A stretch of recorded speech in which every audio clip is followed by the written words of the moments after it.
चिड़िया का, ऐसा था अभियान चिड़िया का, पंख गीले थे और ऊंचा था आसमान चिड़िया का।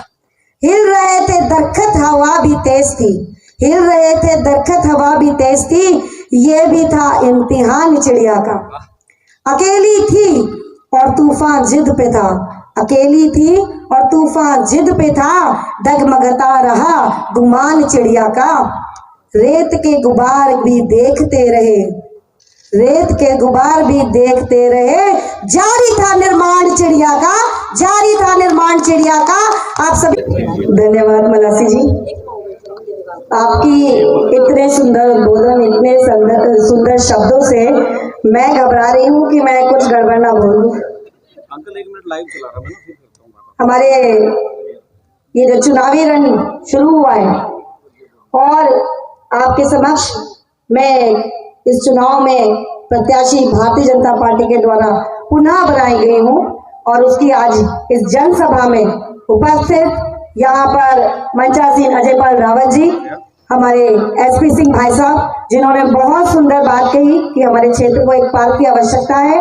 और बिल्कुल मैं आपके जो आपने प्रस्ताव रखा है, अगर मैं बनी तो मैं जरूर इस प्रस्ताव को आगे पारित कराऊंगी और एक सुंदर पार्क का निर्माण कराऊंगी। यहाँ पर उपस्थित हमारे बड़े भाई गौरव जी, हमारे मेरे पूर्व में मेरे अध्यापक रहे, मैं एसआर बालावाला से पढ़ी हूँ और आप वहाँ पर अध्यापक थे और आज भी मैं आपको सर कह के ही बुलाती हूँ। ऐसे हमारे दिगंबर सिंह नेगी जी, जो कि हमारे चुनाव के संयोजक भी हैं, हमारे बड़े भाई जितेंद्र सिंह नेगी जी, पूर्व में जिलाध्यक्ष, हमारे आजीवन रहने वाले हर्षमणि बिजलवान जी, पूर्व प्रधान सुरेंद्र सिंह भंडारी जी, और सभी मुझसे पूर्व जितने जनप्रतिनिधि रहे हैं उन सभी को प्रणाम करते हुए यहाँ पर उपस्थित गौरी रौतेला जी, हमारे दीपक भट्ट जी, आप लोग के आशीर्वाद से मैं यही चाहूंगी वो सदा मेरे साथ ऐसे ही खड़े रहें। मेरे पीछे कांडपाल दीदी, हमारी जिला अध्यक्षा युवा मोर्चा महिला मोर्चा की हमारी अध्यक्षा पुष्पा भारद्वाज जी, हमारी दादी जी, मेरे साइड में मेरे सभी बड़े भाई, यहाँ मेरे समक्ष एक तरफ शक्ति एक तरफ शिव, तो मेरे समक्ष सभी शिव शक्ति यहाँ पर उपस्थित आप सभी को प्रणाम करते हुए मैं आपका धन्यवाद करती हूँ कि आप लोगों ने 3 बजे से यहाँ पर आप वेट कर रहे हैं, बैठे हुए हैं, आपके समक्ष सभी आपने सबको सुना। और सर्वप्रथम मैं अपने वीर सैनिकों को सम्मान करते हुए, अपने वीर सपूतों को सम्मान करते हुए, हमारे बीच में अभी कठुआ में एक शहीद हुए आनंद सिंह रावत जी, जो कि हमारे कृष्ण विहार में निवास करते थे, वो कठुआ में शहीद हुए। मैं ऐसे शहीद को प्रणाम करते हुए ये कहना चाहूंगी कि सीमा नहीं बना करती है कागज की लकीरों से, सीमा नहीं बना करती है कागज की लकीरों से, ये धरती बढ़ती रहती है वीरों की शमशीरों से। मैं स्वयं भी एक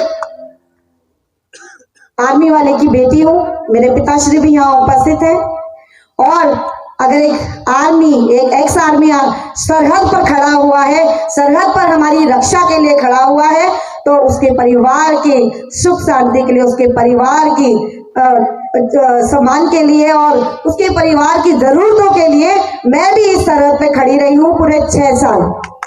मैंने पूरे 6 साल, हमारा जो क्षेत्र है सैनिक बाहुल्य क्षेत्र है, और अगर मेरे सैनिक भाई हमारे सरहदों पे खड़े रहे तो उनके परिवार के लिए मैं खड़ी रही हूँ, उनके कार्यों के लिए मैं खड़ी रही हूँ, चाहे उनके सर्टिफिकेट हो, चाहे कुछ भी हो, चाहे रोड से संबंधित हो, मैंने सब काम किए हैं। पूरे 6 साल आपने मुझे दिए हैं। 2018 में जब मैं चुनी गई थी, आपने मुझे अपना आशीर्वाद दिया और 6 साल मैंने इस क्षेत्र को कर्मठता के साथ निभाया। मैंने अपना कार्यों का निर्वहन पूरी निष्ठा के साथ किया।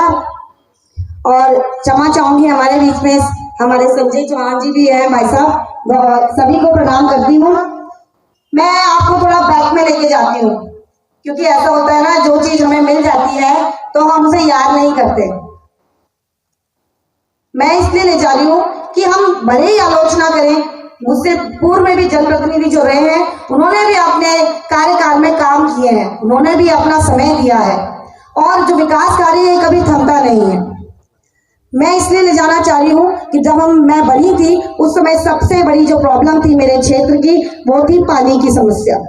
आप लोग सब यहाँ उपस्थित हैं, हमारे यहाँ पानी नहीं मिलता था, कहीं ऐसे घर भी थे जिनको टैंकर मंगाना पड़ता था। मैंने खुद भी टैंकर मंगवाए। आप लोग साक्षी हैं कि आप लोग मोटर भी चलाते थे, याद है आपको? बिल्कुल आप याद लोग है। मोटर भी चलाते थे। लेकिन धन्यवाद करती हूँ पूर्व मुख्यमंत्री आदरणीय श्री त्रिवेंद्र सिंह रावत जी का कि 2019 में वर्ल्ड बैंक, विश्व बैंक की जो पोषित योजना थी उससे उन्होंने हमें यहाँ पर एक योजना दी और हमारे घर में आज हमें मोटर, हमारी मुझे लगता है जाम पड़ गई होगी, जाम हो गई, बिल्कुल सही बात है। जाम हो गई हमारी मोटर। हमारे आज 12 मीटर तक पानी पहुंच रहा है, हमारे यहाँ डबल स्टोरी तक पानी पहुंच रहा है। मैं धन्यवाद करती हूँ पूर्व मुख्यमंत्री जी का। लेकिन जब ये वर्ल्ड बैंक की कार्य शुरू हुआ और अभी आप देखते हैं देखिए मेरे जो विपक्षी हैं वो भी मेरे भाई बंधु हैं, यहीं के रहने वाले हैं, उनके भी मैंने काम किए हैं पूरी निष्ठा के साथ। ये वर्ल्ड बैंक का काम शुरू हुआ, बिलों की प्रॉब्लम हुई और होगी। और ऐसा नहीं है कि कई कहते हैं कि अरे आप वार्ड नंबर 100 में क्यों काम हो रहा है, लेकिन इसका एक पॉजिटिव भी है कि आपने एक ऐसा जनप्रतिनिधि चुना है कि जो योजना सर्वप्रथम आपके यहाँ से शुरू हो रही है। जो पहला काम शुरू होता है वो पूरी सफाई के साथ होता है, बाद में ऐसे ही चलता रहता है। काम शुरू हुआ, बिजली के बिल बढ़े, लेकिन किसी से बिल अन्यथा अनावश्यक नहीं लिए गए।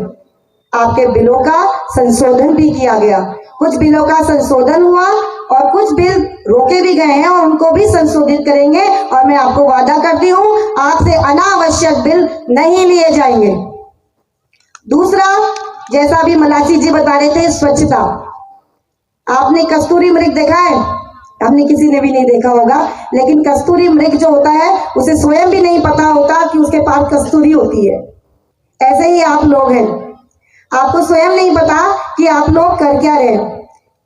मैंने अपने पहले भी जो मैं कॉलोनी में गई हूँ मैंने बताया है कि एक मुद्दा चल रहा है, बगल वार्ड में 70 रुपए, हम 100 रुपए दे रहे हैं बगल वार्ड में।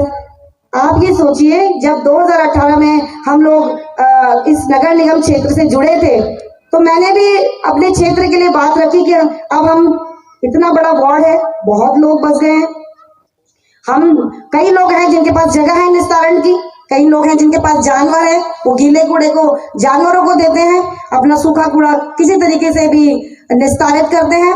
लेकिन हम लोग हैं, हमने कई ऐसे हमारे बीच में हैं जो छोटे छोटे मकान बना के बैठे हैं, जिनके पास इतनी जगह नहीं है कि वो अपने कूड़े का निस्तारण कर। अभी वहां पे भी ये जो हमारी ये योजना है या हमारी जो सर्विस है ये अभी चालू नहीं है ढंग से। मुझे लगा कि अब क्या होगा, ऐसा ना हो कि जो गंदगी हमें शहरों में देखने को मिलती है, मेरा क्षेत्र भी अब शहरों के भांति हो जाए। मैंने हमारे उप नगर आयुक्त से बात की और हमने एनजीओ से मिलकर काम शुरू किया, जो कि आपके द्वारा ही आप लोगों के घरों में मीटिंग रखी गई, आप लोगों को समझाया गया कि ये एनजीओ काम करेगा। और ये 100 रुपए आज से नहीं ले रहे हैं, ये 100 रुपए 2019 से ले रहे हैं और बाकायदा आपको पर्ची दे के ले रहे हैं।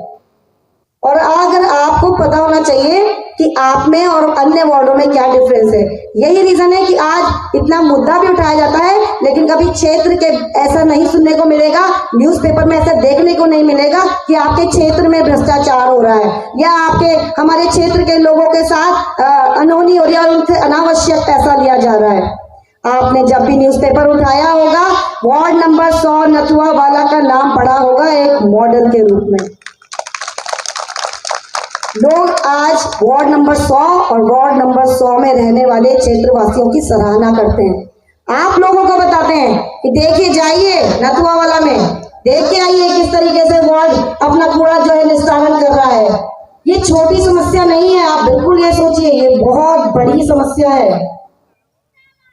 आज हमारे पास डंपिंग साइट्स हैं, पहले डांडा लखौंड हुआ करता था डंपिंग साइट, हमारी कई एकड़ भूमि डंपिंग साइट बनाई गई।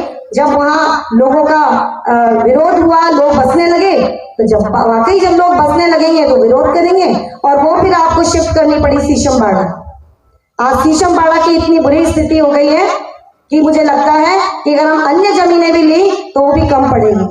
कब तक हम अपनी जमीनों का ऐसा दुरुपयोग करेंगे? ये सरकारी जमीनें हमारे कूड़े के लिए नहीं बनी है, ये सरकारी जमीनें बनी है हमारे लिए, विश्वविद्यालय के लिए, हमारे लिए हॉस्पिटल्स के लिए, हमारे लिए अन्य चीजों के लिए, अनुसंधानों के लिए। लेकिन आज जाने अनजाने हम उस जमीन का उपयोग कर रहे हैं डंपिंग साइट्स के लिए। तो ये रीजन है आपका। आप जब आपको कोई कहता है ना तो आप अभिनंदन से आगे जाइए, भरतू चौक से आगे जाइए, आप स्वयं खुद बता सकेंगे कि नथुआ वाला वार्ड नंबर 100 और अन्य वार्ड में डिफरेंस क्या है। उसकी सफाई से पता चल जाएगा कि आप किस क्षेत्र में रह रहे हैं। मीटर जो आपके क्षेत्र में लगे हैं वो इसलिए नहीं लगे गए हैं कि आपसे अनावश्यक बिल लिया जाए। मीटर इसलिए लगे ताकि पानी की बचत कर सके। हम पानी खींचते जा रहे हैं, जमीन से खींचते जा रहे हैं। पेड़ हमारे घर के आसपास जो थे आज हमने वो पूरी बना दी है, पूरी जमीनें हमने व्यस्त कर दी हैं। तो ये मीटर लगाने का मेन रीजन यही है कि हम लोग पानी की बचत कर सकें। दूसरा, मैंने अपने कार्यकाल में बहुत सी सेवाएं दी, जैसे कि हमारे यहाँ बहुत से ऐसे लोग हैं, गरीब लोग, जिन्हें मैंने प्रधानमंत्री आवास योजना से अवगत कराया और उनका रजिस्ट्रेशन करा के उनके मकान भी बनवाए। और कोविड के दौरान भी आपको मालूम है, आप भी साक्षी हैं, 2 साल मेरे कोविड में गए, 2019, 20 और 21 बहुत बुरा समय था। और वो कोविड के समय मेरा जो बजट था वो स्वास्थ्य में, मेरा ही नहीं पूरे नगर निगम का बजट स्वास्थ्य में गया, क्योंकि उस समय हम सभी को अपने अपनों की जान बचानी जरूरी थी। लेकिन फिर भी मैं रुकी नहीं, मैंने अपने क्षेत्र में कई किलोमीटर के जो मार्ग हैं उनको बनाया और ऐसे मार्गों को भी बनाया जिन्हें आज 40 और 60 साल हो चुके थे। ऐसे मार्गों को भी मैंने छुआ है। आपकी रोडों का काम भी किया है, आपके जल का काम भी किया है। अपने क्षेत्र में आवारा पशुओं को, जो आवारा पशु हमारे यहाँ क्षेत्र में घूमे, उनको भी मैंने कांजी हाउस भेजा है।